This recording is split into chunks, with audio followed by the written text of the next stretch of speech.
నమస్కారం అండి దోస్తులు. ఈరోజు మనం పొదరిల్లు సీరియల్ చూద్దాం పదండ్రి. మన హీరోయిన్ ఈరోజు పుట్టింటికి ఫోన్ చేసిందండి. అందులో మన విలన్ సూసైడ్ చేసుకుంటారని తెలిసిందే. అదేనండి మన విలన్ అంటే హీరోయిన్ వాళ్ళ నాన్న. లవ్ మ్యారేజ్ అంటే హీరోయిన్ వాళ్ళ నాన్నే కదా విలను.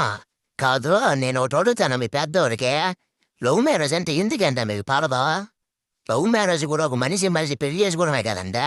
ఏదో గ్రాండ్ వాజ్ని పెళ్లి చేసుకున్నట్టు సడన్ గా అయ్యా బాబులు ఎందుకంటే విలన్స్ గా మారిపోతారా? సర్లేండి పదండి మళ్ళీ మనం వెనక్కి మన సీరియల్లోకి పోదాం. ఆ విషయం తెలుసుకున్న మన హీరోయిన్ రెండు కళ్ళల్లోన రెండు జలపాతాలు దించేసిందండి. అది చూసిన మన హీరో అంటే మన చక్రి అన్న ముందే పిండి అయిపోయింది కదా. లగెత్తుకుంటా ఇక మన హీరోయిన్ హైదరాబాద్కు బయలుదేరి ఉండారా. ఈ కథ అంతా చూసిన మన ఇరుగు పొరుగులో అదేనండి లోకల్ కాకులు అంటారు కదా, వాళ్ళంతా వీళ్ళే మన హీరో వాళ్ళ నాన్న. అదేనండి హీరో బాబు.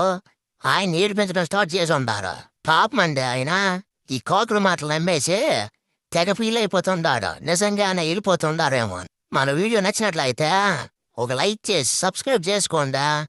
ఉంటానండి అయితే.